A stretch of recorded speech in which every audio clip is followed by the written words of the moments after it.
ದಿವೋಹಂ ಸ್ನೇಹಿತರೆ, ನಾನು ನಿಮ್ಮ doctor Deepa Ranishekhar transform life ಪ್ರೋಗ್ರಾಮ್ಸಿಂದ love light and gratitude. So ಇವತ್ತು ವಿಷನ್ ಬೋರ್ಡ್ ಬಗ್ಗೆ ಒಂದು ಸ್ವಲ್ಪ ಮಾಹಿತಿನ ಕೊಡೋಣ. ವಿಷನ್ ಬೋರ್ಡ್ ಹೇಗೆ ಮಾಡೋದು ಅಂತ ನಿಮಗೆ ಪ್ರಾಕ್ಟಿಕಲ್ಲಾಗಿ ತೋರಿಸೋಣ ಅಂತ ವಿಷಯನ ಸಂಗ್ರಹಿಸ್ಕೊಂಡು ಬಂದಿದ್ದೀನಿ. ಸೊ ಎಲ್ಲ ಥರ ಯಾವತ್ತೂ ಕೇಳೋ ಥರ ಮತ್ತೇನು ಕೇಳ್ತಾ ಇದ್ದೀನಿ. ಸವಿನಯ ವಿನಂತಿ, ದಯವಿಟ್ಟು ಬೆಲ್ಲೈಕನ್ನ ಕ್ಲಿಕ್ ಮಾಡಿ, ನಮ್ಮ ಚಾನಲ್ನ ಸಬ್ಸ್ಕ್ರೈಬ್ ಮಾಡ್ಕೊಳ್ಳಿ, ವೀಡಿಯೋಸ್ನ ಲೈಕ್ ಮಾಡಿ, ಶೇರ್ ಮಾಡಿ, ಕಾಮೆಂಟ್ ಕೂಡ ಮಾಡಿ. ನಾನು ಕೂಡ ಕಾಮೆಂಟ್ ಮಾಡ್ತೀನಿ ಪ್ರತಿ ಉತ್ತರವಾಗಿ. ಆದರೆ ಒಂದು ರಿಕ್ವೆಸ್ಟು, ನಿಮ್ಮ ಪರ್ಸ್ನಲ್ ಕ್ವೆಶ್ಚನ್ಸು ಏನಾದರೂ ಇದ್ದರೆ ಈ ಕಾಮೆಂಟಲ್ಲಿ ಹಾಕಬೇಡಿ. ಈ ಕಾಮೆಂಟ್ಸಲ್ಲಿ ಈ ವಿಡಿಯೋಗೆ ಸಂಬಂಧಪಟ್ಟ ಡೌಟ್ಸು ಮತ್ತು ವಿಡಿಯೋ ಒಂದಲ್ಲ ಎರಡು ಸತಿ ನೋಡಿ ಆಮೇಲೆ ಡೌಟ್ಸ್ ಕೇಳಿ. ಅಲ್ಲೆಲ್ಲ ಹೇಳಿರ್ತೀನಿ, ಮತ್ತೆ ಕೇಳ್ತೀರ ಕೆಲವೊಂದು ಸರ್ತಿ. ಸೊ ವಿಡಿಯೋಗೆ ಬಂದಂಥ ಡೌಟ್ಸು ಮತ್ತು ಅದರ ಒಂದು ಅನಿಸಿಕೆ ಮಾತ್ರ ಇಲ್ಲಿ ಹಂಚ್ಕೊಳ್ಳಿ. ನಿಮ್ಮ ಪರ್ಸ್ನಲ್ ವಿಷಯ ಬೇರೆ ಕೇಳೋದಿದ್ದರೆ ಇನ್ಸ್ಟಾಗ್ರಾಮ್ ಕಾಮೆಂಟ್ಸಲ್ಲಿ ಕೇಳಿ. ಮತ್ತು ಆಲ್ರೆಡಿ ಲೈಕ್, ಶೇರ್, ಕಾಮೆಂಟ್ ಮಾಡ್ತಾ ಇರೋರಿಗೆ, ಸಬ್ಸ್ಕ್ರೈಬ್ ಮಾಡ್ಕೊಂಡವರಿಗೆ ನನ್ನ ತುಂಬ ಹೃದಯದ ಧನ್ಯವಾದಗಳು. ಸೊ ವಿಷನ್ ಬೋರ್ಡ್ ಅಂದರೆ ಏನು, ಅದರ ಅರ್ಥ? ವಿಷನ್ ಬೋರ್ಡ್ ಅಂತಂದರೆ ಒಂದು ನಮಗೆ ಒಂದು ಮೆದುಳಿಗೆ ಒಂದು ಚುರುಕನ್ನು ಮುಟ್ಟಿಸೋ ಒಂದು ಪವರ್ಫುಲ್, ಪೋಟೆಂಟ್, ತುಂಬ ಶಕ್ತಿಯುತವಾದ ಒಂದು ಸಾಧನೆ ನಮ್ಮ ಇಷ್ಟಗಳನ್ನು ನೆರವೇರಿಸ್ಕೊಳ್ಳೋದಕ್ಕೆ, ನಮ್ಮ ಡಿಸೈರ್ಸನ್ನು ಮ್ಯಾನಿಫೆಸ್ಟ್ ಮಾಡ್ಕೊಳ್ಳೋದಕ್ಕೆ. ಸೊ ಇದು ಹೇಗೆ ವರ್ಕ್ ಆಗುತ್ತೆ ಅಂತಂದರೆ, ವಿಷನ್ ಬೋರ್ಡ್ ಅಂದರೆ ನಾನು ಮಾಡೋದನ್ನು ತೋರಿಸ್ತೀನಿ. ಒಂದು ವೈಟ್ ಅಥವಾ ನಿಮ್ಗೆ ಯಾವ ಕಲರ್ ಇಷ್ಟನೋ ಆ ಒಂದು ಶೀಟ್ ಮೇಲೆ ನಾವು ಚಿತ್ರಗಳನ್ನು ಅಂಟಿಸ್ತಾ ಹೋಗ್ತೀವಿ. ಸೊ ಇಟ್ ಆ್ಯಕ್ಟಿವೇಟ್ಸ್ ಸಬ್ಕಾನ್ಷಿಯಸ್, ಅಂದರೆ ನಮ್ಮ ಸುಪ್ತ ಮನಸ್ಸನ್ನು ಚೇತನಗೊಳಿಸುತ್ತೆ, ಪುನಶ್ಚೇತನಗೊಳಿಸುತ್ತೆ, ಜಾಗೃತಗೊಳಿಸುತ್ತೆ. ಮತ್ತು ಇದು ನಮ್ಮ ಗುರಿಯತ್ತ ಸದಾ ಸಾಗಬೇಕು ನಾವು ಅಂತ ನಮಗೆ ಜ್ಞಾಪಿಸ್ತಾ ಇರುತ್ತೆ. Reminds us continuously about the goal. ಯಾಕೆಂತಂದರೆ ಗುರಿ ಇಟ್ಕೊಂಡ್ಬಿಡ್ತೀವಿ, ಆಮೇಲೆ ಅಂದರೆ ನಾವು ಸ್ವಿಚ್ ವರ್ಡ್ಸ್ ಇರ್ಬೋದು, ವಿಷನ್ ಬೋರ್ಡ್ ಇರ್ಬೋದು, ಅಥವಾ ಮಂತ್ರ ಇರ್ಬೋದು, ತಂತ್ರ ಇರ್ಬೋದು, ಯಾವುದಾದ್ರೂ ಸರಿ, it works when we work. ಈ ಮಾತನ್ನು ಪಟಾಕಿ ಶ್ರುತಿ ಅವರು ಯಾವಾಗಲೂ ಹೇಳ್ತಾರೆ, anything works when we work.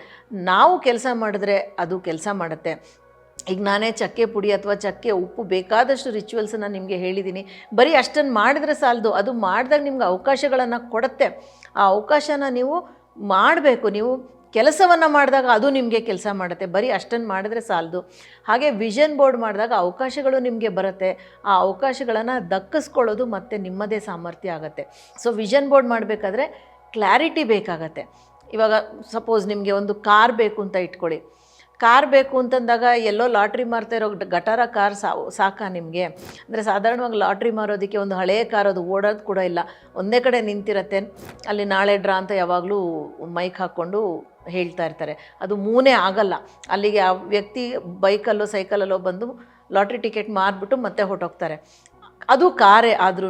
So car ಅಂದಾಗ ಅಂಥ ಕಾರ್ ಇದ್ದರೆ ಎಷ್ಟು ಬಿಟ್ಟರೆ ಎಷ್ಟು ಅಲ್ವಾ? ಸೊ ಕಾರ್ ಬೇಕು ಅಂದಾಗ ಯಾವ ಥರ ಕಾರ್ ಬೇಕು ನಿಮಗೆ, ಯಾವ ಮಾಡೆಲ್ ಬೇಕು, ಯಾವಾಗ ಬೇಕು, ಏನು ಬೇಕು ಎಲ್ಲ ನೀವು ಕ್ಲಿಯರಾಗಿ ಕೊಟ್ಟಾಗ ವಿಷನ್ ಬೋರ್ಡಲ್ಲಿ ನಿಮಗೆ ಯೂನಿವರ್ಸ್, ಬ್ರಹ್ಮಾಂಡ ಅದನ್ನು ನಿಮಗೆ ಅಭಿವ್ಯಕ್ತಿಪಡಿಸೋಕ್ಕೆ, ಮ್ಯಾನಿಫೆಸ್ಟ್ ಮಾಡೋಕ್ಕೆ ತುಂಬ ಸುಲಭ ಆಗುತ್ತೆ. ಮತ್ತು ಮ್ಯಾನಿಫೆಸ್ಟೇಷನ್ ಅಂತ ಬಂದಾಗ ಯಾವತ್ತೂ ಔಟ್ಲೈನ್ ಮಾಡಬಾರ್ದು. ಉದಾಹರಣೆಗೆ, ಇದನ್ನು ನಾನು ಹಿಂದೆ ಕೂಡ ಯಾವುದೋ ಒಂದು ವಿಡಿಯೋನಲ್ಲಿ ಹೇಳಿದಂಥ ನೆನಪಿದೆ ನನಗೆ. ಉದಾಹರಣೆಗೆ, ನಾವು ಇಂಥದ್ದೇ ಬೇಕು ಅಂತ ಹೇಳಿ ಅದು ಹೇಗೆ ಬರುತ್ತೆ ಅನ್ನೋದ್ರ ಬಗ್ಗೆ ನಾವು ಗಮನ ಹರಿಸಬಾರ್ದು. ಅದು ಬ್ರಹ್ಮಾಂಡಕ್ಕೆ ಬಿಡಬೇಕು, ಅದರ ಕೆಲಸ ನಾವು ಮಾಡಬೇಕು. ಸೊ ಹೇಗೆ ಅಂತಂದಾಗ ಒಂದು ಕತೆ ಹೇಳ್ತೀನಿ. ಮುಂದೆ ಸಾಗೋ ಮುಂಚೆ ಒಂದು ಕತೆ ಹೇಳ್ತೀನಿ. ಹೌದು ಸ್ನೇಹಿತರೆ, ಏನು ಮಾಡೋದು, ಕತೆಯ ಗೀಳು ನನಗೆ. ಕತೆ ಹೇಳಿದೆ ಮುಂದಕ್ಕೆ ಸಾಗೋದಕ್ಕೆ ಮನಸ್ಸೇ ಬರೋದಿಲ್ಲ.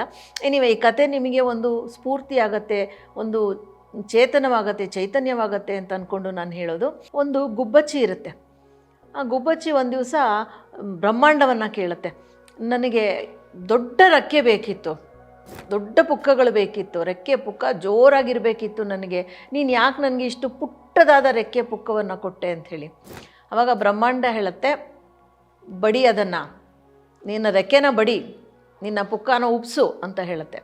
ಆಗ ಅದು ಹೇಳುತ್ತೆ, ನಾ ಬಿದ್ದುಬಿಟ್ರೆ ಅಂತ ಹೇಳುತ್ತೆ. ಇಲ್ಲ ಮಾಡು, ರೆಕ್ಕೆ ಪುಕ್ಕ ಬಡಿ, ಹಾರು ನೀನು ಅಂತ ಹೇಳುತ್ತೆ. ಅಲ್ಲ, ನಾನು ದೊಡ್ಡ ರೆಕ್ಕೆ ಕೇಳಿದೆ, ನೀ ಚಿಕ್ಕ ರೆಕ್ಕೆ ಪುಕ್ಕ ಕೊಟ್ಟಿದ್ದೆ ಅಂದರೆ, ಇಲ್ಲ ರೆಕ್ಕೆ ಬಡಿ ಹಾರು ಅಂತ ಹೇಳುತ್ತೆ. ಆಗ ಅದು ಹೇಳುತ್ತೆ, ಇಲ್ಲ ನಂದು. ಅವಾಗ ಬ್ರಹ್ಮಾಂಡ ಹೇಳುತ್ತೆ, ನಿನ್ನ ದೇಹದ ತೂಕಕ್ಕೆ ದೊಡ್ಡ ರೆಕ್ಕೆ ಪುಕ್ಕ ಕೊಟ್ಟಾಗ ನೀ ಬಿದ್ದುಬಿಡ್ತೀಯ, ಇದೇ ರೆಕ್ಕೆನ ಇದೇ ಪುಕ್ಕನ ಬಡಿ ನೀನು ಅಂತ ಹೇಳುತ್ತೆ, ಹಾರು ಅಂತ ಹೇಳುತ್ತೆ.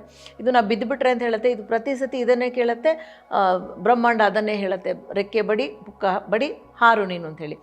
ಕೊನೆಗೆ ಗುಬ್ಬಚ್ಚಿ ಅದೇ ಮಾತನ್ನು ಕೇಳಿ ಕೇಳಿ ಕೇಳಿ ಕೇಳಿ ಅದಕ್ಕೊಂಥರ ಪ್ರೋಗ್ರಾಮ್ ಆಗಿಬಿಡುತ್ತೆ ಸುಪ್ತ ಮನಸ್ಸಲ್ಲಿ. ಸೊ ಅದು ರೆಕ್ಕೆ ಪುಕ್ಕ ಬಡಿತಾ ಹಾರಕ್ಕೆ ಶುರು ಮಾಡುತ್ತೆ. ಹಾರ್ತಾ ಹಾರ್ತಾ ಹಾರ್ತಾ ಅದಕ್ಕೆ ರೆಕ್ಕೆ ಬೆಳೀತು ಅಂದ್ಕೊಂಡ್ರಾ? ಖಂಡಿತ ಇಲ್ಲ. ಇಲ್ಲ ಅಂತಂದರೆ ಗುಬ್ಬಚ್ಚಿ ರೆಕ್ಕೆ ಇಷ್ಟಿಷ್ಟು ದೊಡ್ಡದಾಗಿರ್ತಿತ್ತು, ಗುಬ್ಬಚ್ಚಿ ರೆಕ್ಕೆ ಇಷ್ಟೇ ಇರುತ್ತೆ. ರೆಕ್ಕೆ ಬೆಳೀಲಿಲ್ಲ, ಆದರೆ ಅದರ ನಂಬಿಕೆ, ಕಾನ್ಫಿಡೆನ್ಸ್ ಬೆಳೀತು.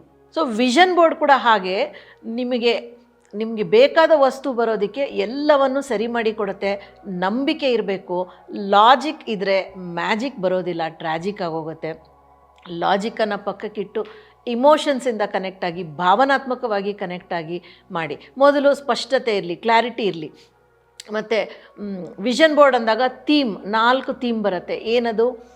ಹೆಲ್ತ್, ಆರೋಗ್ಯ; ಕರಿಯರ್ ಅಂದರೆ ನಿಮ್ಮ ಉದ್ಯಮ ಅಥವಾ ಉದ್ಯೋಗ ಅಥವಾ ನಿಮ್ಮ ಕೆಲಸ ಏನಿದೆ ಅದು; ಮತ್ತು ರಿಲೇಷನ್ಶಿಪ್, ಸಂಬಂಧಗಳು; ಅಬಂಡನ್ಸ್ ಅಂದರೆ ಐಶ್ವರ್ಯ, ಅಭಿವೃದ್ಧಿ; ಮತ್ತು ಸ್ಪಿರಿಚುವಲ್ ಅಂದರೆ ಆಧ್ಯಾತ್ಮ. ಇದು 5 ವಿಷಯ ನೀವು ಮೇಜರ್ ಡಿವಿಷನ್ಸ್, ಅಂದರೆ ನೀವು ಅದನ್ನು ಡಿವೈಡ್ ಮಾಡಬೇಕು ಅಂತಂದಾಗ, ಟಾಪಿಕ್ಸ್ ಆಗಿ ಡಿವೈಡ್ ಮಾಡ್ಕೋಬೇಕು ಅಂದಾಗ ಥೀಮ್ ಈ 4 ಯಾವುದು? ಆರೋಗ್ಯ, ಉದ್ಯಮ, ಸಂಬಂಧಗಳು ಮತ್ತು ಅಬಂಡನ್ಸ್ ಅಂದರೆ ಅಭಿವೃದ್ಧಿ, ಐಶ್ವರ್ಯ, ಆಧ್ಯಾತ್ಮಿಕ. ಇದು 5 ಬರುತ್ತೆ. ಸೊ ವಿಷನ್ ಬೋರ್ಡ್ಸಲ್ಲಿ ನಾನಾ ಥರ ಇರುತ್ತೆ. ಥೀಮ್ 5 ಆಯಿತು. ನಾನು ತೋರಿಸೋದು ಇವತ್ತು ಫಿಸಿಕಲ್ ವಿಷನ್ ಬೋರ್ಡ್ ನಿಮಗೆ. ಅದರಲ್ಲಿ ಏನು ಮಾಡ್ಬೋದು ಅಂದರೆ ಚಿತ್ರಗಳನ್ನು ಹಾಕ್ಬೋದು, ನಿಮಗೆ ಇಷ್ಟವಾದ ಪದಗಳನ್ನು, ಸೆಂಟೆನ್ಸಸನ್ನು, ದೃಢೀಕರಣಗಳನ್ನು ಮತ್ತು ಪದಗಳನ್ನು ಬರಿಬೋದು, ಚಿತ್ರಗಳನ್ನು ಬಿಡಿಸ್ಬೋದು. ಮತ್ತು ಇನ್ನೊಂದು digital vision board. Digital vision board ಅಂತಂದಾಗ ನೀವು ಒಂದು ಟೆಂಪ್ಲೇಟನ್ನು ಡೌನ್ಲೋಡ್ ಮಾಡಿಕೊಂಡು ಅದರಲ್ಲಿ ಚಿತ್ರಗಳನ್ನು ಹಾಕಿ, ಅಂದರೆ ನಿಮ್ಗೆ ಇವಾಗ ಕ್ಯಾನ್ವಾ ಅದು ಇದು ಬರುತ್ತಲ್ವ, ಪೋಸ್ಟರ್ಸ್ ಎಲ್ಲ ಮಾಡ್ತೀವಲ್ವ, ಆ ಥರ ನಿಮಗೆ ಬಂದರೆ ನೀವೇ ಮಾಡಿ, ಅಥವಾ ಯಾರಿಗಾದರೂ ಡಿಜಿಟಲ್ ಕ್ರಿಯೇಟರ್ಗೆ ನೀವು ಕೇಳಿ ಮಾಡಿಸ್ಕೊಂಡು ನೀವು ಆ ವಿಷನ್ ಬೋರ್ಡನ್ನು ಡಿಜಿಟಲಿ ಕ್ರಿಯೇಟ್ ಮಾಡ್ಕೋಬೋದು. ಅಥವಾ ನೀವು ದೊಡ್ಡದಾಗಿ ಮಾಡಿದಂಥ ಫಿಸಿಕಲ್ ವಿಷನ್ ಬೋರ್ಡ್ನ ಚಿತ್ರ ತೊಗೋಬೋದು, ಫೋಟೋ ತೊಗೊಂಡು ನಿಮ್ಮ ಫೋನ್ ವಾಲ್ಪೇಪರ್ ಆಗಿ ಇಟ್ಕೊಂಡು ಅದನ್ನು ಪದೇ ಪದೇ ನೋಡೋದು ಡಿಜಿಟಲ್ ವಿಷನ್ ಬೋರ್ಡ್. ಮತ್ತು ಇಮೋಷ್ನಲ್ ವಿಷನ್ ಬೋರ್ಡ್ ಅಂದಾಗ ಮಾನಸಿಕವಾಗಿ, ಅಂದರೆ ನೀವು ಅದನ್ನು ಮಾಡೋದಿಲ್ಲ, ಒಂದು ಅಭಿವ್ಯಕ್ತಿಯಾಗಿ ಮಾಡೋದಿಲ್ಲ, ಅಂದರೆ ಫಿಸಿಕಲ್ಲಾಗಿ ಮಾಡಲ್ಲ, ಡಿಜಿಟಲ್ಲಾಗಿ ಮಾಡಲ್ಲ. ನೀವೇನು ಮಾಡ್ತೀರಾ ಅಂತಂದರೆ ಮನಸ್ಸಲ್ಲಿ ಪ್ರತಿದಿನ ಅದನ್ನು ಕಲ್ಪನೆ ಮಾಡ್ಕೋತೀರಾ, ಹೆಚ್ಚು ಕಮ್ಮಿ ವಿಜುವಲೈಸೇಷನ್ ಥರ ವಿಜುವಲ್ ವಿಷನ್ ಬೋರ್ಡ್. ಮತ್ತು ವಿಜುವಲ್ ಜರ್ನಲ್ ಬೋರ್ಡ್ ಅಂದರೆ ಪ್ರತಿದಿನ ನಿಮಗೇನು ಬೇಕು ಬರಿತಾ ಹೋಗ್ತೀರಾ. ಅಫರ್ಮೇಷನ್ಸನ್ನು ಬರಿತೀವಲ್ಲ ಜರ್ನಲಲ್ಲಿ, ಅದನ್ನು ವಿಷನ್ ಜರ್ನಲ್ ಬೋರ್ಡ್ ಅಂತ ಕರಿಬೋದು. ಮತ್ತು ಇನ್ನೊಂದು ರಿಚುವಲ್ ಜರ್ನಲ್ ಬೋರ್ಡ್ ಅಂದರೆ ರಿಚುವಲ್ ವಿಷನ್ ಬೋರ್ಡ್ ಅಂತ ಕರಿಬೋದು, ರಿಚುವಲ್ ಜರ್ನಲ್ ವಿಷನ್ ಬೋರ್ಡ್ ಅಂತ ಕರಿಬೋದು. ಅಂದರೆ ಪ್ರತಿದಿನ ದೇವರಿಗೆ ಪೂಜೆ ಮಾಡಿದಾಗ ಒಂದು ವಿಷಯನ ಹೇಳಿ ಇದನ್ನು ನನಗೆ ನಡೆಸಿಕೊಡಪ್ಪ ಅಂತ ಹೇಳೋದು, ಅದನ್ನು ಪರಿಕಲ್ಪನೆ ಮಾಡ್ಕೊಳ್ಳೋದು. ಇದಿಷ್ಟು ವಿಷನ್ ಬೋರ್ಡನ್ನು ರೀತಿಗಳು ಅಂತ ಹೇಳ್ಬೋದು. ಅಂದರೆ ಬೇಸಿಕ್ ಮಿನಿಮಮ್ ಎಷ್ಟಿದೆ ಅದು. ಮತ್ತು ಅದು ಹೇಗೆ ಕೆಲಸ ಮಾಡುತ್ತೆ ಅಂತ ಇನ್ನೂ ಸ್ವಲ್ಪ ಡೀಟೇಲ್ಸನ್ನು ನಾನು ನಿಮಗೆ ಕೊಡ್ತೀನಿ. ಸೊ ವಿಷನ್ ಬೋರ್ಡಲ್ಲಿ ಏನೆಲ್ಲ ಬಳಸ್ಬೋದು ನಾನು ನಿಮಗೆ ತೋರಿಸ್ತೀನಿ. ಸೊ ವಿಷನ್ ಬೋರ್ಡಲ್ಲಿ ಇಮೇಜಸ್, ನೀವು ಅದನ್ನು ಇಂಟರ್ನೆಟ್ಟಿಂದ ಡೌನ್ಲೋಡ್ ಮಾಡ್ಕೋಬೋದು, ಅಥವಾ ನೀವೇ ಒಳ್ಳೆ ಚಿತ್ರ ಬಿಡಿಸೋ ಒಂದು ಚಾಕಚಕ್ಯತೆ ನಿಮ್ಮಲ್ಲಿದ್ದರೆ ಅದನ್ನು ಕೂಡ ಮಾಡ್ಬೋದು. ಪದಗಳನ್ನು ಬಳಸ್ಬೋದು, ಭಾವನೆಗಳು, ನಿಮ್ಮ ಮೌಲ್ಯಗಳು, ಇದನ್ನೆಲ್ಲ ಬಳಸ್ಬೋದು. ಮತ್ತು ಅಕಸ್ಮಾತ್ ಫ್ರಿಡ್ಜ್ ಮ್ಯಾಗ್ನೆಟ್ ಥರ ಚಿಕ್ಕ ಪುಟ್ಟ ಸಾಮಾನು ನಿಮ್ಮ ಹತ್ರ ಇದ್ದರೆ ಅದನ್ನು ಕೂಡ ಹಾಕ್ಬೋದು. ಇದು ಹೇಗೆ ಕೆಲಸ ಮಾಡುತ್ತೆ ಅಂತಂದರೆ, it engages subconscious mind and embodies them. ಅಂದರೆ ಸುಪ್ತ ಮನಸ್ಸಿನ ಜೊತೆ ಇದು ಒಂದು ಮಿಳಿತವಾಗಿ, ಇದು ಸಬ್ ಕಾನ್ಷಿಯಸ್ ಅಂದರೆ ಸುಪ್ತ ಮನಸ್ಸನ್ನು ಜಾಗೃತಗೊಳಿಸಿ, ಸುಪ್ತ ಮನಸ್ಸನ್ನು ಇದು ಕೆಲಸ ಮಾಡೋದಕ್ಕೆ ಚೈತನ್ಯವನ್ನು ನೀಡುತ್ತೆ, ಪ್ರೋತ್ಸಾಹವನ್ನು ನೀಡುತ್ತೆ. ಯಾಕೆಂದರೆ ಸುಪ್ತ ಮನಸ್ಸು ಸ್ಲೇವ್ ಅಂತೆ, ಆಳಂತೆ. ನಾವು ಅದಕ್ಕೆ ಏನೇ ಹೇಳಿದ್ರೂ ಅದು ಕೇಳುತ್ತಂತೆ, ಅದಕ್ಕೆ ಡೌಟೇ ಇಲ್ಲ, ಮಾಡುತ್ತೆ. ಸುಪ್ತ ಮನಸ್ಸನ್ನು ಬಿಟ್ಟು ನಮ್ಮ ಎಚ್ಚರವಿರುವ ಮನಸ್ಸೇನೆ ಮಾಡೋಕ್ಕಾಗಲ್ಲ, ಬಿಟ್ಬಿಡು ಅಂತ ಕಾನ್ಷಿಯಸ್ ಮೈಂಡ್ ಅದನ್ನು ನಿಲ್ಲಿಸುತ್ತೆ. ಅದೇಂಗೆ ಆಗ್ಬಿಡುತ್ತೆ, ಅವ್ರು ಹೇಳಿಬಿಟ್ರು ನೀ ಕೇಳ್ಬಿಡ್ತೀಯ ಅಂಥೇಳಿ. ಸೊ ಇದು ನಮ್ಮ ಯೋಚನೆಗಳು, ನಮ್ಮ ಆ್ಯಕ್ಷನ್ಸ್ ಏನಿದೆ, ಅದು ನಮ್ಮ ಎನರ್ಜಿ ಏನಿದೆ, ಇದನ್ನೆಲ್ಲ ಅಲೈನ್ ಮಾಡುತ್ತೆ. ಅಂದರೆ ಒಂದು ರೀತಿಯಾಗಿರುತ್ತೆ. ಅಂದರೆ ಇನ್ಫ್ಯಾಕ್ಟ್ ಹೇಳಬೇಕಂದ್ರೆ ಒಂದೊಂದು ವೀಡಿಯೋಗೆ ಮುಂಚೆ ನಮ್ಮ ಕ್ಯಾಮ್ರಾಮನ್ ವೆಂಕಟೇಶ್ ಅವರು ಎಷ್ಟು ಕಷ್ಟಪಡ್ತಾರೆ ಗೊತ್ತಾ. ಕರೆಕ್ಟಾಗಿ ವಾಸ್ ಅಲ್ಲೇ ಇರಬೇಕು, ಅವ್ರಿಗೆ ಈ ಬುದ್ಧ ಇಲ್ಲೇ ಇರಬೇಕು, ನಾನು ಹೀಗೆ ಕರೆಕ್ಟ್ ಕ್ಯಾಮ್ರಾ ಮಧ್ಯೆ ಅಲೈನ್ಮೆಂಟ್ ಅದು. ಸೊ ನಿಮಗೆ ಸಣ್ಣದಾಗಿ ಹೇಳಬೇಕಂದ್ರೆ ನಾನೇ ಕೂತು ಮಾಡೋ ಅಂಥ ಪ್ರತಿದಿನ ಹಾಕೋ ಶಾರ್ಟ್ಸ್ಗೂ ಇದಕ್ಕೂ ವ್ಯತ್ಯಾಸ ಇರುತ್ತೆ. ಯಾಕೆಂದರೆ ಅದು ನಾನು ಟೈಮ್ ಸಿಕ್ಕಿದಾಗ ಮಾಡೋದು. ಅಲೈನ್ಮೆಂಟ್ ಅಷ್ಟು ನನಗೆ ಗೊತ್ತಾಗಲ್ಲ, ಯಾಕೆಂದ್ರೆ ನಾನು ಟೆಕ್ನಿಕಲ್ ಪರ್ಸನ್ ಅಲ್ಲ. ಅವರು ಒಂದು ಚೂರು ಆ ಕಡೆ ಈ ಕಡೆ ಇದ್ರೂ ಹೀಗಲ್ಲ ಹಾಗೆ ಅಂತ ಪರ್ಫೆಕ್ಷನ್ಗೆ ತರ್ತಾರೆ. ಸೊ ಅವರಿಗೆ ನಾನು ಖಂಡಿತ ಈ ವಿಡಿಯೋ ಮೂಲಕ ಥ್ಯಾಂಕ್ಸ್ ಹೇಳ್ತಾ ಇದ್ದೀನಿ. ಅವರಿಗೆ, ಅವರ ಟೀಮು, AI ಪ್ಲೆಕ್ಸಲ್ಲಿ ಯಾರು ಈ ವಿಡಿಯೋನ ಎಡಿಟ್ ಮಾಡಿ ಬ್ರಾಡ್ಕಾಸ್ಟ್ ಮಾಡ್ತಾರೋ ಎಲ್ಲರಿಗೂ, ಪ್ರಫುಲ್ಲ ಮೇಡಮ್, ಧನ, ಇವರೆಲ್ರಿಗೂ ಹೇಳ್ತಾ ಇದ್ದೀನಿ. ಮತ್ತು ಹೆಸರು ಗೊತ್ತಿಲ್ಲದಿರೋ ಎಷ್ಟೋ ಜನ ತಂಡ ಇರ್ತಾರೆ. ಸೊ ಅದು ಅಲೈನ್ಮೆಂಟ್ ಅಂತಾರೆ. ಒಬ್ಬರು ಸರಿಯಾಗಿ ಮಾಡದಿದ್ರು ಅದು ಕರೆಕ್ಟಾಗಿ ಕೂರಲ್ಲ. ಸೊ ಎಲ್ಲರೂ ಒಂಥರ ಒಂದು ಬಟನ್ ಒಂದು ತಪ್ಪಾಗಿ ಹಾಕಿದ್ರು ಸರಿ ಕೂರಲ್ಲ ಅಲ್ವಾ. ಶರ್ಟಲ್ಲಿ ಎಲ್ಲ ಬಟನ್ನು ಕರೆಕ್ಟಾಗಿ ಹಾಕಬೇಕಲ್ವ, ಆ ಥರ ಅಲೈನ್ಮೆಂಟ್ ಅದು. ಸೊ ಇದು ಎಲ್ಲನೂ ಅಲೈನ್ ಮಾಡುತ್ತೆ. ಮತ್ತು ಇದು RASನ ಆ್ಯಕ್ಟಿವೇಟ್ ಮಾಡುತ್ತೆ. RAS ಅಂದರೆ ಏನು? It is called reticular activating system. ದಯವಿಟ್ಟು ಇದನ್ನು ಕನ್ನಡದಲ್ಲಿ ಹೇಳಿ ಅಂತ ಕೇಳಬೇಡಿ. ರೆಟಿನಾ ಅಂತಂದರೆ ಕಣ್ಣೊಳಗಿರೋ ಆ ದೃಷ್ಟಿಯ ಒಂದು ಸಂಕೇತ, ರೆಟಿಕ್ಯುಲರ್ ಆ್ಯಕ್ಟಿವೇಟಿಂಗ್ ಸಿಸ್ಟಮ್. ಯಾಕೆಂದರೆ ಅದೆಲ್ಲ ನಾನು ಶುದ್ಧ ಕನ್ನಡದಲ್ಲಿ ಹೇಳಿದ್ರು ನಿಮಗೂ ಬರಲ್ಲ ಬಿಡಿ. ರೆಟಿಕ್ಯುಲರ್ ಆ್ಯಕ್ಟಿವೇಟಿಂಗ್ ಸಿಸ್ಟಮ್ ಇದು ಏನು ಮಾಡುತ್ತೆ ಅಂತಂದರೆ, ಅದು ನೋಡ್ತಾ ಆ ಸುಪ್ತ ಮನಸ್ಸು ನಾನು ಇದನ್ನು ಮ್ಯಾನಿಫೆಸ್ಟ್ ಮಾಡ್ಕೋಬೇಕು, ಈ ಥರ ಅವಕಾಶ ಬಂದಾಗ ನಾನು ಅದನ್ನು ಗಬಕ್ಕಂತ ಹಿಡ್ಕೊಂಡು ಅದನ್ನು ನಾನು ಆ್ಯಕ್ಚುಲೈಸ್ ಮಾಡ್ಕೋಬೇಕು ಅಂತ ತಯಾರಾಗಿಬಿಡುತ್ತೆ. ಆ ಬ್ರೈನ್ ಏನು ಮಾಡುತ್ತೆ ಅಂದರೆ, ಆ ಥರ ಅವಕಾಶಗಳು ಬಂದಾಗ ಅದನ್ನು ರಿಯಾಲಿಟಿಗೆ ಕನ್ವರ್ಟ್ ಮಾಡೋದ್ರತ್ತ ಕೆಲಸ ಮಾಡುತ್ತೆ. ಬ್ರೈನ್ ಎಲ್ಲ ಮಾಡುತ್ತೆ, ಜೊತೆಗೆ ನಾವು ಕೆಲಸ ಮಾಡಬೇಕು, ಹೇಳ್ತಾ ಇದ್ದೀನಿ. ಉದಾಹರಣೆಗೆ ನಾವು ಹೊಟ್ಟೆ ತುಂಬಿದಾಗ ನಮಗೆ ಫುಡ್ ಜಾಯಿಂಟ್ಸ್ ಕಾಣಿಸಲ್ಲ, ಆ ಊಟದ ವಾಸನೆ ನಮ್ಗೆ ಅಷ್ಟೊಂದು ಹಿತ ಅನ್ಸಲ್ಲ, ಯಾಕೆ ಗಮನ ಕೊಡಲ್ಲ, ಹೊಟ್ಟೆ ತುಂಬಿದೆ ಅಲ್ವಾ. ಹೊಟ್ಟೆ ಹಸ್ತಿದ್ದಾಗ ನಮಗೆ ಇಲ್ಲಿ ಒಳ್ಳೆ ಊಟ ಸಿಗುತ್ತೆ, ನೋಡು ಊಟದ ಬೋರ್ಡ್ ಇದೆ ಅಂತ ಕಾಣುತ್ತೆ. ಬಾಯಾರಿಕೆ ಆದಾಗ ಜ್ಯೂಸ್ ಅಂಗಡಿ ಕಾಣುತ್ತೆ. ಅಥವಾ ನೀವು ಮನೆ ಕಟ್ಟೋರು ನೋಡಿದ್ದೀರಾ, ಯಾರಾದರೂ ಮನೆ ಕಟ್ಟಿಸ್ತಾ ಇದ್ದಾರೆ ಅಥವಾ ಮನೆ ಕೊಂಡ್ಕೊಂಡಿದ್ದಾರೆ, ಇಂಟೀರಿಯರ್ಸ್ ಮಾಡಿಸಿದಾಗ ಯಾರ ಮನೆಗೆ ನೋಡಿದ್ರು ಅವ್ರ ಮನೆ ಅಡುಗೆ ಮನೇಲಿ ಯಾವ ಥರ ಮಾಡಿದ್ದಾರೆ, ಅವರು ಇಂಟೀರಿಯರ್ಸ್ ಯಾವ ಥರ ಮಾಡಿದ್ದಾರೆ, ಯಾವ ಟೈಲ್ಸ್ ಹಾಕಿದ್ದಾರೆ ಅಂತ ನೋಡ್ತಿರ್ತಾರೆ. ಅವ್ರು ಮನೆ ಕಟ್ಟಿ ಎಲ್ಲ ಮುಗಿದವರು ಒಂದು ಸ್ವಲ್ಪ ದಿವಸ ನೋಡ್ತಾರೆ ಕಂಪ್ಯಾರಿಸನ್ಗೆ. ಮನೆ ಕಟ್ಟಿ 10 ವರ್ಷ ಆದಮೇಲೆ ಯಾವುದು ನಾವು ಕಟ್ಟಿ 10 ವರ್ಷ ಆಯಿತು ಬಿಡು ಅಂತ ಹೇಳ್ತಾರೆ. ಸೊ ಹಾಗೆ ಒಂದು ಕಂಪ್ಯಾರಿಸನ್ ಯಾವಾಗ ಬರುತ್ತೆ ಅಂದರೆ, ನಮ್ಗೆ ಅದರ ಅವಶ್ಯಕತೆ ಇದ್ದಾಗ. ಉದಾಹರಣೆಗೆ ನಾನೊಂದು ಬೋರ್ಡ್ ಮಾಡಿಸ್ಬೇಕು ಅಂತ ಇಟ್ಕೊಳ್ಳಿ, ನಮ್ಮ TLP ಟ್ರಾನ್ಸ್ಫಾರ್ಮ್ ಲೈಫ್ ಪ್ರೋಗ್ರಾಮ್ಸಿಗೆ ಬೋರ್ಡ್ ಮಾಡಿಸ್ಬೇಕು. ಹುಡುಕ್ತಾ ಇರ್ತೀನಿ, ಕಾಯ್ತಾ ಇರ್ತೀನಿ. ಅವಾಗ ಎಲ್ಲರೂ ಚೆನ್ನಾಗಿರೋ ಬೋರ್ಡ್ ಕಂಡ್ರೆ, ಈ ಬೋರ್ಡ್ ಎಲ್ಲಿ ಮಾಡಿಸಿದ್ದು, ಏನಾದರೂ ನಂಬರ್ ಸಿಗುತ್ತಾ, ನಾನು ನೋಡ್ಬೋದಾ ಅಂತ ನೋಡ್ತೀನಿ. ನಾನು ಬೋರ್ಡ್ ಹಾಕ್ಸಿದ್ಮೇಲೆ ನಾನು ಗಮನಿಸೋಕ್ಕೆ ಹೋಗಲ್ಲ, ಏಕೆಂದರೆ ಆ ಬ್ರೈನ್ ಅದನ್ನು ಕ್ಯಾಚ್ ಮಾಡ್ತಾ ಇರತ್ತೆ. ಸೊ ನೀವು ವಿಷನ್ ಬೋರ್ಡಲ್ಲಿ ಏನು ಕೊಡ್ತೀರಾ ಅದನ್ನು ಬ್ರೈನು, ಮೆದುಳು ಕ್ಯಾಚ್ ಮಾಡ್ತಾ ಹೋಗುತ್ತೆ. ಮತ್ತು ಇದು ಇಮೋಷ್ನಲ್ ಆ್ಯಂಕರ್, ಅಂದರೆ ಒಂಥರ ಭಾವನಾತ್ಮಕ ಕೊಂಡಿ ಇದ್ದ ಹಾಗೆ. ಅಂದರೆ ಆ ಜಾಗದಲ್ಲಿ ಇಟ್ಕೋಬೇಕಂದ್ರೆ ಒಂದು ಪಿನ್ನೋ ಹೇರ್ ಪಿನ್ನೋ ಬೇಕಲ್ವಾ, ಆ ಥರ ಆ ಭಾವನೆಗಳನ್ನು ಅಲ್ಲಿ ಇಟ್ಟು ಕನೆಕ್ಟ್ ಮಾಡಿ ಹೇಗೆ ಇದನ್ನು ನಾವು ನಮ್ಮ ಜೀವನದಲ್ಲಿ ಮ್ಯಾನಿಫೆಸ್ಟ್ ಮಾಡ್ಕೋಬೋದು, ಅಭಿವ್ಯಕ್ತಿ ಮಾಡ್ಕೋಬೋದು. ಇದು ಅಭಿವ್ಯಕ್ತಿ ಆದರೆ, ಮ್ಯಾನಿಫೆಸ್ಟ್ ಆದರೆ ಹೇಗೆ ಫೀಲ್ ಮಾಡ್ತೀನಿ ನಾನು ಅನ್ನೋದನ್ನೆಲ್ಲ ಈ ವಿಷನ್ ಬೋರ್ಡ್ ನಿಮಗೆ ತಂದುಕೊಡುತ್ತೆ. ಮತ್ತು ಇದೊಂಥರ ಡೈಲಿ ರಿಮೈಂಡರ್, ಪ್ರತಿದಿನ ನೆನಪು ಮಾಡ್ತಾ ಇರುತ್ತೆ, ಮಾಡಬೇಕು ಒಂಥರ ರೀಎನ್ಫೋರ್ಸ್ಮೆಂಟ್ ಥರ. ರೀಎನ್ಫೋರ್ಸ್ಮೆಂಟ್ ಅಂದಾಗ ಮನೆ ಕಟ್ಟಬೇಕಾದ್ರೆ ಕ್ಯೂರಿಂಗ್ ಅಂತಾರೆ ಗೊತ್ತಾ, ನೀರು ಹಾಕ್ತಾ ಇರ್ತಾರೆ. ಆ ಥರ ಒಂಥರ ನಮ್ಮ ಮೆದುಳಿಗೆ ನೀರು ಹಾಕ್ದಂಗೆ ಇದನ್ನು ಮಾಡಬೇಕು. ಆ ವಿಷನ್ ಬೋರ್ಡ್ ನೋಡಿದಾಗೆಲ್ಲ ನಮಗೆ ರೀಎನ್ಫೋರ್ಸ್ ಆಗ್ತಾ ಇರುತ್ತೆ, ರಿಮೈಂಡರ್ ಅದು. ಮತ್ತು ಒಂಥರ ಅಲೈನ್ಮೆಂಟ್ ಬಗ್ಗೆ ಈಗಾಗಲೇ ಹೇಳಿದೆ. Bridge between the inner vision and the outer actualization and the action. ಅಂದರೆ ಇದು ಒಂದು ಕೊಂಡಿ ಥರ, ಮನಸ್ಸಿನ ಒಳಗೆ ಏನು ಆಸೆ ಇದೆ ಅದು ಮತ್ತು ಹೊರಗಡೆ ನಮ್ಮ ಜೀವನದಲ್ಲಿ ಏನು ನಡೀತಾ ಇದೆ ಅದಕ್ಕೆ ಏನು ಆ್ಯಕ್ಷನ್ ತೊಗೋಬೇಕು, ಇದೆಲ್ಲದಕ್ಕೂ ಒಂದು ಕೊಂಡಿ ಹಾಗೆ ಒಂದಕ್ಕೊಂದು ಬೆಸೀತಾ ಹೋದಾಗ ಒಂದು ಸರಪಳಿ ಆಗುತ್ತೆ. A chain, an aligned chain. ಇದು ಇಷ್ಟು ಆಗುತ್ತೆ ವಿಷನ್ ಬೋರ್ಡಲ್ಲಿ. ಹೇಗೆ ಕೆಲಸ ಮಾಡುತ್ತೆ ಅಂದಾಗ ಇದಿಷ್ಟು ಆಗುತ್ತೆ. ಥೀಮ್ ಅಂತಂದಾಗ 5 ಬಗೆಗಳನ್ನು ಹೇಳಿದೆ ನಿಮಗೆ. ಆರೋಗ್ಯ, ಉದ್ಯೋಗ, ಮತ್ತು ಅಬಂಡನ್ಸ್, ಹಣಕಾಸಿನ ವಿಷಯ ಇರ್ಬೋದು, ಮತ್ತು ಸ್ಪಿರಿಚುವಲ್ ಇರ್ಬೋದು, ಸಂಬಂಧಗಳು, ಇದಿಷ್ಟನ್ನು ಹೇಳಿದೆ ನಿಮಗೆ. ಸೊ ಇದರಲ್ಲಿ ಕ್ಲಾರಿಟಿ ಆಫ್ ಗೋಲ್ಸ್ ಇರಬೇಕು. ಸ್ಮಾರ್ಟ್ ಗೋಲ್ಸ್ ಅಂತ ಹೇಳ್ತಾರೆ. ಸ್ಮಾರ್ಟ್ ಗೋಲ್ ಅಂತಂದಾಗ ಮೆಷರಬಲ್ ಗೋಲ್ಸ್ ಇರಬೇಕು. ಈಗ ನಾನು ನಾಳೆ ಪ್ರಧಾನಮಂತ್ರಿ ಆಗಬೇಕು ಅಂತ ನಾನು ವಿಷನ್ ಬೋರ್ಡ್ ಹಾಕ್ಕೊಂಡ್ರೆ ಆಗೋಕ್ಕೆ ಸಾಧ್ಯ ಇಲ್ಲ, ಯಾಕಂದರೆ ಪಾಲಿಟಿಕ್ಸ್ ಗಂಧ ಗಾಳಿ ಗೊತ್ತಿಲ್ಲ. ಹೇಗಾಗಕ್ಕೆ ಸಾಧ್ಯ? ಮೆಷರಬಲ್ ಅಂದಾಗ ಮೊದಲು ಪಾರ್ಲಿಮೆಂಟ್ ಹತ್ರ ಹೋಗ್ಬೇಕು, ಪಾರ್ಲಿಮೆಂಟ್ವರೆಗೂ ಇರಲಿ, ಒಂದು ಕಾರ್ಯಕರ್ತೆಯಾಗೋ ಏನೋ ಕೆಲಸ ಮಾಡಬೇಕು. ಏನೇನು ಮಾಡಿ ಫಸ್ಟ್ ರಾಜಕಾರಣ ಅರ್ಥ ಮಾಡ್ಕೋಬೇಕಲ್ವ. ಇಲ್ಲ ಖಂಡಿತ ನಂಗೆ ಅದರ ಉದ್ದೇಶ ಇಲ್ಲ, ಉದಾಹರಣೆಗೆ ಹೇಳಿದ್ದು. ಸೊ ಆ ಥರ ಮೆಷರಬಲ್ ಗೋಲ್ಸ್ ಅಂತಂದಾಗ ಏನು ಮಾಡೋಕ್ಕೆ ಸಾಧ್ಯ ಅನ್ನೋದನ್ನು ಮಾಡಬೇಕು. ಮತ್ತು ಅಚೀವಬಲ್ ಗೋಲ್ಸ್ ಇಟ್ಕೋಬೇಕು. ಈಗ ಒಂದೇ ಸರ್ತಿ ನಾನು ಹೀಗೆ ಮಾಡಿಬಿಡ್ತೀನಿ ಹಾಗೆ ಮಾಡಿಬಿಡ್ತೀನಿ ಅಂತ ಕೆಲವು ಸತಿ ಆಗೋದಿಲ್ಲ. ಸೊ ಈ ಸಾಧ್ಯ ಆಗೋವಂಥ ಗುರಿಗಳು ಅಂದರೆ ಅಚೀವಬಲ್ ಗೋಲ್ಸನ್ನು ಇಟ್ಕೋಬೇಕಾಗತ್ತೆ. ಸೊ ಆ ಥರ ಕೆಲವೊಂದು ಸ್ಮಾರ್ಟ್ ಗೋಲ್ಸನ್ನು ಇಟ್ಕೊಂಡು ನಾವು ಅದನ್ನು ಫಾಲೋ ಅಪ್ ಮಾಡ್ತಾ ಹೋದಾಗ ವಿಷನ್ ಬೋರ್ಡು ಚೆನ್ನಾಗಿ ಬರುತ್ತೆ. ಸೊ ಆ ಒಂದು ವಿಷನ್ ಬೋರ್ಡ್ ಅಂತ ಹೇಳಿದಾಗ ನಾವು ಪದಗಳನ್ನು ಇದನ್ನು ನಾವು ದೃಢೀಕರಣದ ಥರನೇ, ನಕಾರಾತ್ಮಕ ಏನೂ ಇರಬಾರ್ದು.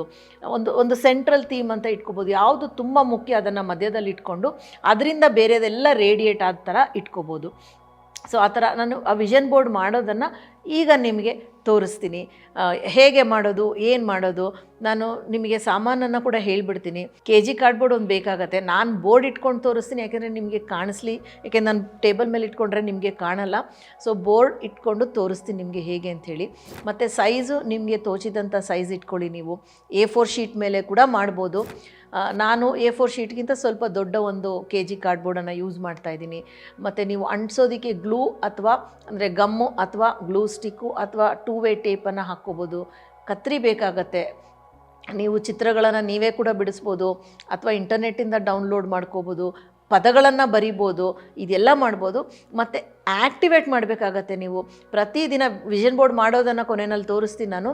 ಪ್ರತಿದಿನ ನೀವು ಏನು ಬರೆದಿದ್ದೀರಾ ಅದನ್ನು ಕಣ್ತುಂಬ ನೋಡಬೇಕು, ಹೋಗ್ತಾ ಬರ್ತಾ ನೋಡಬೇಕು. ಅದನ್ನು ಒಂದು ಚಿತ್ರ ತೊಗೊಂಡು ನೀವು ನಿಮ್ಮ ಫೋನ್ ವಾಲ್ಪೇಪರಾಗಿ ಇಟ್ಕೋಬೋದು ಅಥವಾ ಒಂದು ರಿಮೈಂಡರ್ ಹಾಕ್ಕೊಂಡು ಒಂದು ದಿನಕ್ಕೆ 2-3 ಸರ್ತಿ ನೋಡಬೇಕಾಗತ್ತೆ. ಮತ್ತು ಆ್ಯಕ್ಟಿವೇಟ್ ಮಾಡಬೇಕಾದ್ರೆ ಈ ಸಪೋಸ್ ಮನೆ ಕಟ್ಟಬೇಕು ಅಂತ ಅಲ್ಲಿ ಮನೆ ಚಿತ್ರ ಹಾಕಿರ್ತೀರ, ಈ ಮನೆ ನನ್ನದಾದಾಗ, ಈ ಮನೆಯಲ್ಲಿ ನಾನು ಇದ್ದಾಗ ಎಷ್ಟು ಖುಷಿ ಆಗುತ್ತೆ ಅನ್ನೋದನ್ನು ನೀವು ಆಸ್ವಾದಿಸಬೇಕು, ಫೀಲ್ ಮಾಡಬೇಕು. ಈ ಕಾರ್ ಅಂತ ಹಾಕಿರ್ತೀರ, ಯಾವುದೋ ಒಂದು ಕಾರ್ ಚಿತ್ರ ಅಂದರೆ ನಿಮ್ಗೆ ಯಾವ ಕಾರ್ ಬೇಕು ಅದನ್ನೇ ಡೌನ್ಲೋಡ್ ಮಾಡಿ ಹಾಕಿ. ಕಾರಲ್ಲಿ ಹೋಗ್ಬೇಕಾದ್ರೆ ನಾನು ಹೇಗೆಲ್ಲ ಇರ್ತೀನಿ, ನನಗೆ ಎಷ್ಟು ಖುಷಿ ಆಗುತ್ತೆ, ಹೇಗೆಲ್ಲ ನಾನು ಓಡಿಸ್ಬೋದು, ಓಡ್ಸೋಕ್ಕೆ ಬರಲ್ವಾ, ಡ್ರೈವರ್ ಇಟ್ಕೊಂಡು ಹೇಗೆಲ್ಲ ನಾನು ಓಡಾಡ್ಬೋದು ಅನ್ನೋದನ್ನು ಪರಿಕಲ್ಪನೆ ಮಾಡ್ಕೊಳ್ಳಿ. ಆ ಥರ ಆ್ಯಕ್ಟಿವೇಟ್ ಮಾಡಬೇಕಾದ್ರೆ ಆ ವಿಷನ್ ಬೋರ್ಡನ್ನು ಮುಟ್ಟಿ, ಆ ವಿಷನ್ ಬೋರ್ಡಲ್ಲಿರೋ ಪ್ರತಿಯೊಂದು ವಿಷಯನೂ ನಿಮ್ಮ ಜೀವನದಲ್ಲಿ ನಡೆದ ಹಾಗೆ ಫೀಲ್ ಮಾಡಿ, ಅದು ನಿಜವಾಗ್ಲೂ ನಡೀತಾ ಇದೆ ಅನ್ನೋ ಹಾಗೆ ಫೀಲ್ ಮಾಡಿ. ಆಮೇಲೆ ನೀವು ಪ್ರತಿದಿನ ಅದಕ್ಕೆ ಕೃತಜ್ಞತೆಯನ್ನು ಕೂಡ ಕೊಡಿ. ಆಲ್ರೆಡಿ ಅದು ನಡೆದಿದೆ ನಿಮ್ಮ ಜೀವನದಲ್ಲಿ ಅನ್ನೋ ಹಾಗೆ ಒಂದು ಗ್ರ್ಯಾಟಿಟ್ಯೂಡನ್ನು ಕೊಡ್ತಾ ಹೋಗಿ. ಮತ್ತು ನಿಮ್ಮ ಜೀವನದಲ್ಲಿ ಎಲ್ಲವೂ ಒಳ್ಳೆಯದಾಗಲಿ. ನಿಮ್ಮ ವಿಷನ್ ಬೋರ್ಡ್ ಬರಿಬೇಕಾದ್ರೆ ಕ್ಲಾರಿಟಿ ಮಾತ್ರ ಖಂಡಿತ ಇರಲಿ. ಸೊ ವಿಷನ್ ಬೋರ್ಡ್ ಹೇಗೆ ಮಾಡೋದು ಅಂತ ನೋಡೋಣ ಬನ್ನಿ ಸ್ನೇಹಿತರೆ. ಸೊ ವಿಷನ್ ಬೋರ್ಡ್ಗೆ ನೋಡಿ, ಇದು ರೆಗ್ಯುಲರ್ ಬೋರ್ಡ್, ವೈಟ್ ಬೋರ್ಡು. ಅದ್ರ ಮೇಲೆ ಒಂದು KG ಕಾರ್ಡ್ಬೋರ್ಡನ್ನು ಅಂಟಿಸಿದ್ದೀನಿ. ನಿಮಗೆ ರೀಲ್ಸಲ್ಲಿ ತೋರಿಸಿದ್ದೀನಿ, ಶುರುನಲ್ಲಿ ತೋರಿಸಿದ್ದೀನಿ. ಸೊ ಈ ಥರ ಚಿತ್ರಗಳನ್ನು ನಾನು ಡೌನ್ಲೋಡ್ ಮಾಡ್ಕೊಂಡಿದ್ದೀನಿ. ಇದು ನಾನು ಗೂಗಲಿಂದ ಡೌನ್ಲೋಡ್ ಮಾಡ್ಕೊಂಡಿರೋದು. ಇದನ್ನು ಇಂಡಿವಿಜುವಲ್ ಇಮೇಜಸ್ಸಾಗಿ ಫಸ್ಟೇ ಕಟ್ ಮಾಡ್ಕೊಂಬಿಟ್ರೆ ಹುಡುಕಬೇಕಾಗತ್ತೆ. ಸೊ ಹಾಗಾಗಿ ನಾನು ಕಟ್ ಮಾಡ್ಕೋತಾ ಇದ್ದೀನಿ ಇವಾಗ.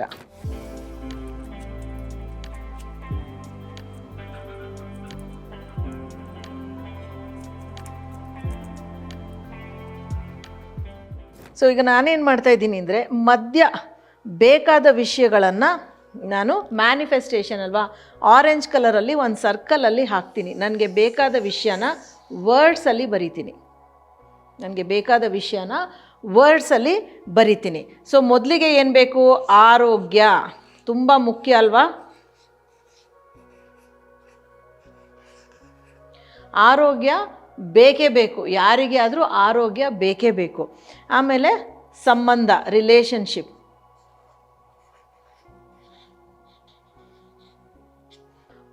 ಗಂಡ ಹೆಂಡತಿ ಇರ್ಬೋದು, ಪ್ರೇಯಸಿ ಪ್ರಿಯಕರ ಇರ್ಬೋದು, ಮಕ್ಕಳಿರ್ಬೋದು, ತಂದೆ ತಾಯಿ ಇರ್ಬೋದು, ಸ್ನೇಹಿತರು ಇರ್ಬೋದು, ಅಣ್ಣ ತಂಗಿ, ಅಕ್ಕ ತಮ್ಮ, ಯಾರಾದರೂ ಇರ್ಬೋದು. ಸಂಬಂಧಗಳು ತುಂಬ ಮುಖ್ಯ, ಅದು ಚೆನ್ನಾಗಿರಬೇಕು. ಅದು ನಾನು ಆ ಒಂದು ವಿಂಗಡಣೆ ಏನು ಹೇಳಿದ್ದೆ ಅದನ್ನು ಬರಿತಾ ಇದ್ದೀನಿ. ಮತ್ತು ಕೆಲಸ ಮಾಡ್ತಿದ್ರೆ ಅಥವಾ ನೀವು ಮನೆಯಲ್ಲೇ ಇರ್ತೀನಿ ಅಂದರೂ ನೀವು ಮನೆಯಲ್ಲಿ ಮಾಡೋ ಕೆಲಸ ಸುಸೂತ್ರವಾಗಿ ಆಗಬೇಕಲ್ವಾ. ಸೊ ಕರಿಯರ್, ಉದ್ಯೋಗ,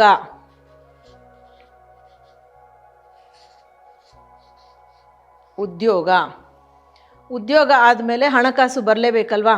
ಹಣಕಾಸು ಅಥವಾ ಐಶ್ವರ್ಯ.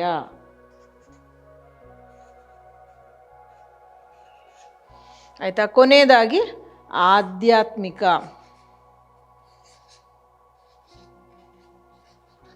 ಮನಃಶಾಂತಿ, ಇದೆಲ್ಲನೂ ಜೊತೆಗೆ ಬರುತ್ತೆ. ಮುಖ್ಯವಾದ ವಿಂಗಡಣೆಗಳನ್ನು ನಾನು ಬರೆದಿದ್ದೀನಿ.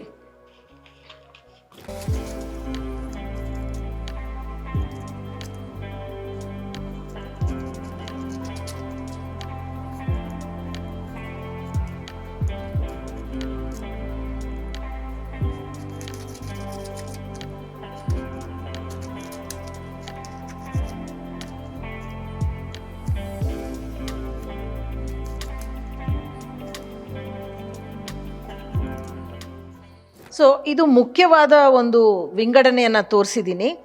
ಸೊ ಮೊದಲು ಆರೋಗ್ಯ ಅಂತ ಹೇಳಿದೆ ಅಲ್ವಾ. ಆರೋಗ್ಯಕ್ಕೆ ನಾವು ಒಳ್ಳೆಯ ಊಟವನ್ನು ಮಾಡಬೇಕು. ಸೊ ಹಾಗಾಗಿ ಇದನ್ನು ಇಲ್ಲಿ ಹಾಕ್ತಾಯಿದ್ದೀನಿ. ಹೆಲ್ದಿ ಫುಡ್ ತಿನ್ನೋದು ತುಂಬ ಕಷ್ಟ, ಯಾಕೆಂದರೆ ನಾವು ಜಂಕ್ಗೆ ಅಭ್ಯಾಸ ಆಗಿಬಿಟ್ಟಿರ್ತೀವಿ. ಆಯಿತಾ. ಮತ್ತು ಆರೋಗ್ಯಕರವಾಗಿ ಇರಬೇಕು. ಮತ್ತು ಯಾವುದೇ ಆರ್ಡರ್ ಇಲ್ಲ, ಹೀಗಿಂದ ಹೀಗೆ ಹಾಕಬೇಕು, ಅದು ಇಲ್ಲಿ ಹಾಕಬೇಕು, ಯಾವುದೂ ಇಲ್ಲ, ನಿಮ್ಮ ಇಷ್ಟ. ನೀವು ಹೇಗೆ ಹಾಕ್ತೀರಾ ಅನ್ನೋದು ನಿಮ್ಮ ಇಷ್ಟ. ಮತ್ತು ಇದು 2 ಆಯ್ತಲ್ವಾ. ಮತ್ತು ಸಂಬಂಧ, ಯಾರ್ಯಾರಿಗೆ ಪ್ರೀತಿಯಿಂದ ಇರಬೇಕು, ಇನ್ನು ಮ್ಯಾನಿಫೆಸ್ಟ್ ಮಾಡ್ಕೋಬೇಕಾ, ಆಲ್ರೆಡಿ ಇದ್ದಾರಾ, ಅದು ಬೇರೆ ವಿಷಯ, ಸಂಬಂಧ ಆಯಿತಾ.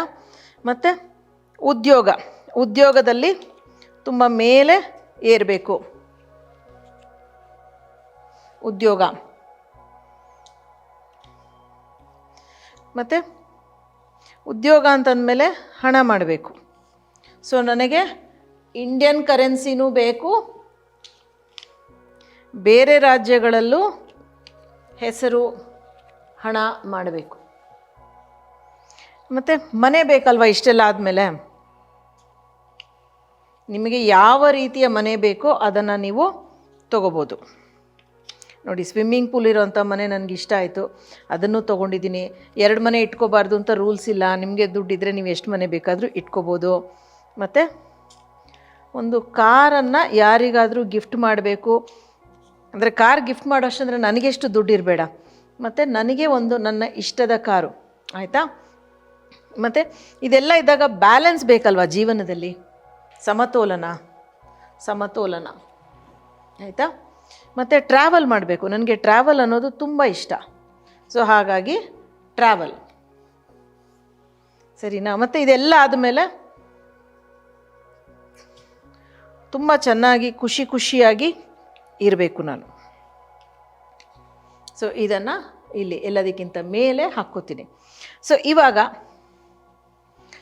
ಹಣ ಎಲ್ಲಿ ಹಾಕಿದ್ದೀನಿ ನಾನು, ಇಲ್ಲಿ ಹಾಕಿದ್ದೀನಿ. ಸೊ ಅಬಂಡೆಂಟ್ ಮನಿ.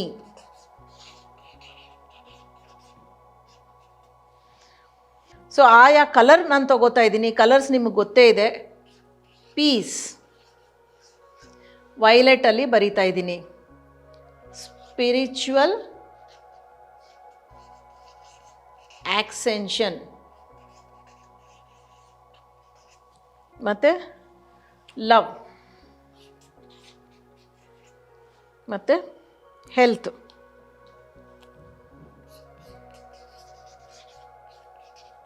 ಅದರಲ್ಲಿ fit body, healthy mind, healthy body, ಇದೆಲ್ಲವೂ ಅಲ್ಲಿ ಬರುತ್ತೆ.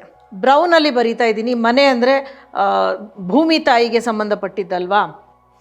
ಲಕ್ಸುರಿಯಸ್ ಹೌಸ್, ಕಾರ್ಸ್, ವೆಹಿಕಲ್ಸ್, ಮತ್ತು ಟ್ರಾವೆಲ್. ಇದಿಷ್ಟನ್ನು ಬರೆದಿದ್ದೀನಿ. ಇದರ ಜೊತೆಯಲ್ಲಿ ನಿಮಗೆ ಯಾವ ಒಂದು ದೃಢೀಕರಣ ಬೇಕೋ, I am healthy, I am fit, I welcome abundance into my life, I have a loving relationship. ಮತ್ತು ಪ್ರತಿದಿನ ಇದನ್ನು ಒಮ್ಮೆಯಾದರೂ ನೋಡಿ ಒಂದು ಕಥೆಯನ್ನು ಕಲ್ಪಿಸ್ಕೊಳ್ಳಿ. ಇದೆಲ್ಲ ನನಗೆ ಸಿಕ್ಕಿದೆ, ನಾನು ಆರೋಗ್ಯವಾಗಿ ತಿಂತಾ ಇದ್ದೀನಿ, ಆರೋಗ್ಯವಾಗಿದ್ದೀನಿ, ಪ್ರೀತಿ ನನ್ನದಾಗಿದೆ, ನನಗೆ ಉದ್ಯೋಗ ಮೇಲಕ್ಕೆ ಹೋಗ್ತಾ ಇದ್ದೀನಿ, ನಾನು ಮೇಲ್ಮುಖವಾಗಿ ಹೋಗ್ತಾ ಇದ್ದೀನಿ, ಹಣಕಾಸು ಎಲ್ಲ ಕಡೆಯಿಂದ ನನ್ನ ಹುಡುಕಿ ಬರ್ತಾ ಇದೆ, ಜೀವನದಲ್ಲಿ ಒಂದು ಬ್ಯಾಲೆನ್ಸ್ ಇದೆ, ಟ್ರಾವೆಲ್ ಇದೆ, ಕಾರ್ ಇದೆ, ನನ್ನ ಹತ್ರ ಮನೆ ಇದೆ. ಪ್ರತಿಯೊಂದನ್ನು ಕಲ್ಪಿಸ್ಕೊಳ್ಳಿ, ಮತ್ತು ಅದನ್ನು ಮುಟ್ಟಿ. Activated by holding it, by touching it, and then feel ಮಾಡಿ. ಇದೆಲ್ಲ ನನ್ನ ಜೀವನದಲ್ಲಿದ್ದರೆ ನಾನು ಹೇಗಿರ್ತೀನಿ ಅನ್ನೋದನ್ನು ಫೀಲ್ ಮಾಡಿ. ಮತ್ತು ಇದನ್ನು ಪ್ರತಿದಿನ ನೋಡಿ. ಒಂದು ಫೋಟೋ ತೆಕ್ಕೊಂಡು ನಿಮ್ಮ ಫೋನಲ್ಲಿ ವಾಲ್ಪೇಪರ್ ಆಗಿ ಇಟ್ಕೊಳ್ಳಿ. ಪ್ರತಿದಿನ ನೋಡ್ತಾ ನೀವು ಅನ್ಕೋಬೋದು, ಚಿಕ್ಕ ಚಿತ್ರಗಳನ್ನು ಯಾಕೆ ಹಾಕಿದ್ದೀನಿ ಅಂದರೆ, ಆ್ಯಡ್ ಮಾಡ್ತಾ ಹೋಗ್ಬೋದು ನೀವು. ನಿಮಗೆ ಇನ್ನೂ ವಿಷಯಗಳು ಬೇಕು ಅಂತ ಅನ್ನಿಸಿದಾಗ ಇದರಲ್ಲಿ ಆ್ಯಡ್ ಮಾಡ್ತಾನೆ ಹೋಗ್ಬೋದು. ಆ್ಯಂಡ್ ಅಫರ್ಮೇಷನ್ಸ್, ದೃಢೀಕರಣಗಳನ್ನು ಬರಿಬೋದು. For example, all is well in my life. ಮತ್ತು ನೀವು ಟೈಮ್ ಫ್ರೇಮ್ ಕೂಡ ಹಾಕ್ಕೋಬೋದು. I am building a house R buying a house in 2026. ಅಥವಾ ಇವಾಗ ನೀವು ಇವಾಗೇನೋ ನಾವು ವರ್ಷದ ಶುರುನಲ್ಲಿ ಮಾಡ್ತಾ ಇದ್ದೀವಿ, ಇವಾಗ ನೀವು ವರ್ಷದ ಕೊನೆಯಲ್ಲಿ ಮಾಡಿದಾಗ 2026 ಅಂದಾಗ ತೊಗೋಬೋದು, ಮನೆ ಕಟ್ಟಲಿಕ್ಕಾಗಲ್ಲ, ಆವಾಗ ಮೆಷರಬಲ್ ಗೋಲ್ಸ್ ಮುಂದಿನ ವರ್ಷ ಮಾಡ್ತೀನಿ ಆ ಥರ ಹೇಳ್ತಾ ಹೋಗ್ಬೋದು. ಇದು ಒಂದು ಸಣ್ಣ ಪ್ರೋಟೋಟೈಪ್ ಅಥವಾ ಒಂದು sample of a vision board. ಯಾವ ಥರ ಬೇಕಾದರೂ ಮಾಡ್ಬೋದು, ನೀವು ಎಷ್ಟು ಚಿತ್ರಗಳನ್ನು ಬೇಕಾದರೂ ಅಂಟಿಸ್ಬೋದು. ಈಗ ಪ್ರೀತಿಯನ್ನು ಬೇಕಾದ್ರೆ ಬರಿಬೋದು ಕೂಡ.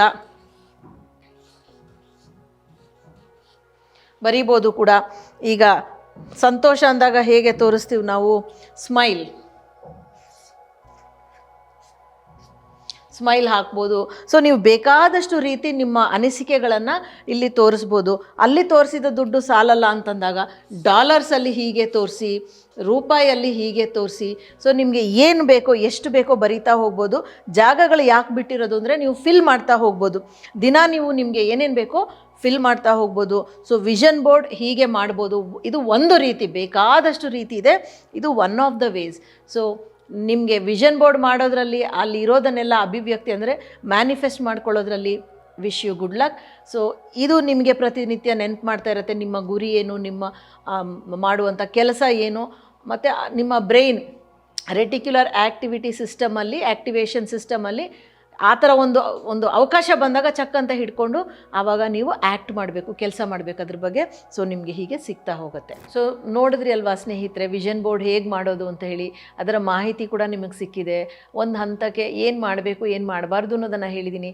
ಖಂಡಿತ ವಿಷನ್ ಬೋರ್ಡ್ ಮಾಡಿ, ಅದನ್ನು ಎನರ್ಜೈಸ್ ಮಾಡಿ, ಆ್ಯಕ್ಟಿವೇಟ್ ಮಾಡ್ತಾಯಿರಿ. ನೀವು ಅಂದ್ಕೊಂಡಿದ್ದೆಲ್ಲ ನಿಮಗೆ ಸಿಗಲಿ. ಆದರೆ ಡಿಸ್ಕ್ಲೇಮರ್, ಬೇರೆಯವರ ವಸ್ತು ನಿಮ್ಮದು ಅಂತ ಹೇಳಿ ವಿಷನ್ ಬೋರ್ಡ್ ಮೇಲೆ ಹಾಕಬೇಡಿ, ಅದು ಸಲ್ಲದು. ಅಂದರೆ ಈಗ ಬೇರೆಯವರ ಒಂದು ಆಸ್ತಿ ಇರ್ಬೋದು ಅಥವಾ ಸಂಬಂಧ ಇರ್ಬೋದು, ನಿಮ್ಮದು ಏನು ನಿಮಗೆ ಬರುತ್ತೆ ಅದು ಮಾತ್ರ ಹಾಕಿ, ಬೇರೆಯವರ ವಸ್ತುಗೆ ಯಾವತ್ತೂ ಆಸೆ ಪಡಬೇಡಿ. Thank you so much for joining me. ನಾನು ನಿಮ್ಮ doctor Deepa Rani Shekhar, transform life ಪ್ರೋಗ್ರಾಮ್ಸಿಂದ. ದಿವೋಹಂ, ಲವ್, ಲೈಟ್ ಆ್ಯಂಡ್ ಗ್ರ್ಯಾಟಿಟ್ಯೂಡ್.